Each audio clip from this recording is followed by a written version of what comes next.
All right, it's a special edition of the Slow County Real Estate Podcast with Hal Swayze, but not Hal Swayze, J. Peet, who's a constant member on the podcast.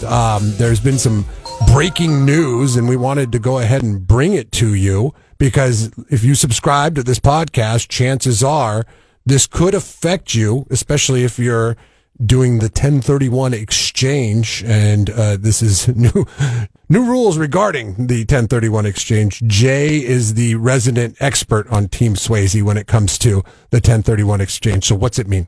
Well, 1031 exchange. I like to maybe just give an overview of what it is. Yes, absolutely. For those that might not have got previous podcasts, and the 1031 exchange is one of the last great tax advantages that the IRS gives, and the state of California follows the same suit. For those that are selling an investment property, they have the intent to purchase a replacement investment property, and by soliciting the services of a qualified intermediary, 1031 exchange company, they can then defer all of their gain and pay no tax at the time of sale and put all of that capital back into the investment. So there's a couple of four fundamental points that are surrounding that 1031 exchange. The biggest one for most taxpayers, the biggest concern is there's time frames involved.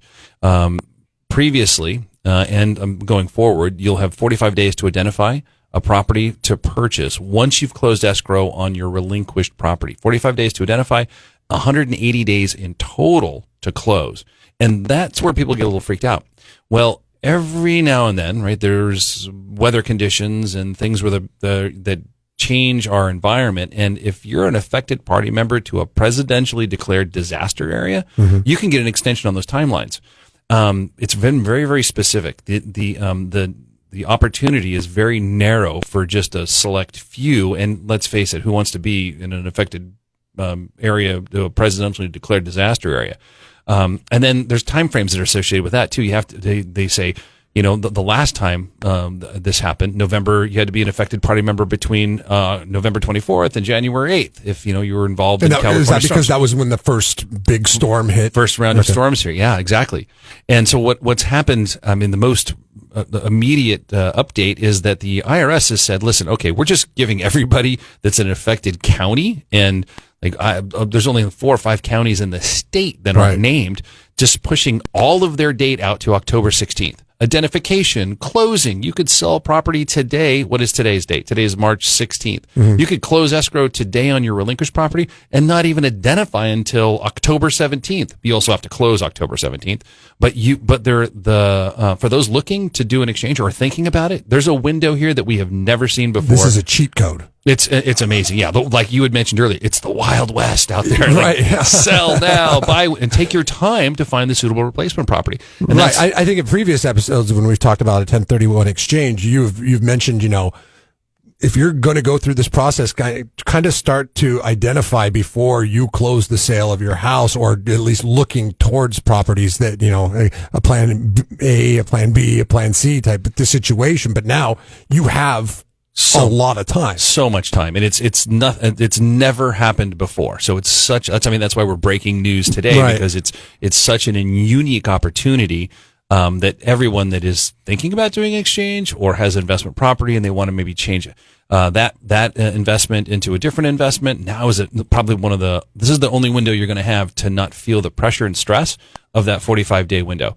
I've been in this industry for almost 20 years, and I've never seen the IRS do something like this. So how do you get the ball rolling on this if you want to do the 1031 exchange? First thing you need to do is get your property listed for sale. Right? Find a real estate professional, somebody who is an economist of choice for real estate in your area. Make sure they're a pro, they know what they're doing, and then they can also be on the hunt for a replacement property for you. And in the past, in this environment, we'll say if you want to make an offer on a replacement property, but it's contingent upon the sale of your relinquished property, your offer doesn't have much weight compared to everybody else who's throwing offers in because they want the property. And we've talked a little bit in other podcasts that in the future, interest rates are going to come down. There's going to be a feeding frenzy once again, because there's a lot of pent up demand from buyers wanting to get into homes. And a lot of sideline sitters. Yep. And so if you're thinking, okay, well, I'll sell my property, when I find suitable replacement property, I'm going to wait for the rates to come down. Man, you're actually selling yourself short. Get into the property you want today by selling the property you want to get out of yesterday.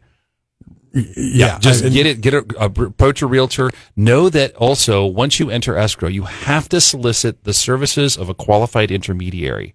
If you don't, you have a sale preceded by a purchase and taxes are due. So ask your realtor. If not your realtor, ask your escrow division. Just tell them that, hey, listen, I want to do a 1031 exchange. Connect me with a 1031 exchange company, and be very careful which exchange company you use, because it is an unregulated industry. And with bank failures on the horizon, you want to make sure that the person that you're giving your money to, because they are in omnipotent control of your cash while you're out looking for a replacement property, you use somebody that's got a strong reputation. Would you suggest, local people on this one, the ones that can do it? I would actually extend myself. There isn't anybody local that can do it, for starters. Okay. But I would reach out to a company called Investment Property Exchange Services. Okay. They're a wholly owned subsidiary of Fidelity National Financial, the largest title insurer in the country. Or First American has a great exchange product as well. Those two are probably the bigs that I would always suggest somebody use, because they've got not only insurance, but guarantees and all kinds of stuff. I know Fidelity, IPX has a $100 million bond for theft and dishonesty.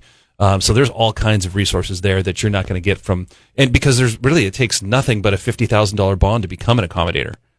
Yeah, if you could apply for a license, put up a $50,000 bond, and be an unregulated bank. So what were those names again? Because now I would think that the piranhas are out there, especially targeting all the counties in California except for the 5 that aren't fall in the category of a disaster area. You're going to see a lot of names pop up that you've never heard before. Yeah. Like, exchange, help you win. Like, okay, exchange for nothing. Like, we don't charge anything for our services. Just give us all your money. Yeah, don't buy into that. Yeah, and when I was actively in the exchange business, there was a company in Santa Barbara that sold all their deposits, $80 million, to another accommodator that did something. He did something with the funds and lost it. The whole company went bankrupt. Can you imagine giving having an accommodator hold your funds, think they're doing the right thing for you? You're out there finding replacement property. You get into escrow. Your escrow officer starts calling the exchange company only to find out that the company's closed and your money's gone. Empty office. Here's the worst part. Yeah. You didn't complete your exchange. Taxes are still due. Now you got to pay capital gains tax on that money as if you'd put it in your pocket. Now there might be some offsetting losses, but the long and short is, what a nightmare. So those names again? Investment Property Exchange Services, IPX, or First American Exchange. Those are the two companies I would use. And the deadlines, they're out the window. Out the window. Right. This is the only October. What's the date? October 16th. October 16th. So you need to sell your property by October 16th and find the replacement property by October 16th. You can sell your property at any time. Okay. Going forward, but you need to identify and close by October 16th. So that's the date. That's the final date. Your exchange has to be complete by October 16th. But you don't have to purchase by October 16th. You could identify by October 16th. No, you do have to purchase by October 16th. Okay. So you could sell. So traditionally, let's say you sold February 1st, right? Mm-hmm. 45 days from that, you're looking mid-March, right? That's, you would have to identify by this time, right around now. By this day that this podcast is being released. Sure. Yes. But with these new rules, you don't have to worry about that 45-day period because you have until October 16th to close escrow, and it's just an extension for a close and identification. So October 16th is the deadline to close escrow, but that gives you all this time, this huge window. You could identify on the 15th, close on the 16th. Yeah, especially if you have a lot of equity and, Oh, the tax liability is ridiculous. And it's not just the equity, because a lot of investors have been depreciating your assets. It's one of the great advantages of having investment real estate is you get this paper loss that you never realize until you cash out. But if you don't complete an exchange, not only are you paying capital gains tax on the money that you got to put in your pocket, but you have to pay depreciation recapture at a straight line 25%. You could lose 40% of your total gain off that property because of all the taxes that you have to pay back. Wow.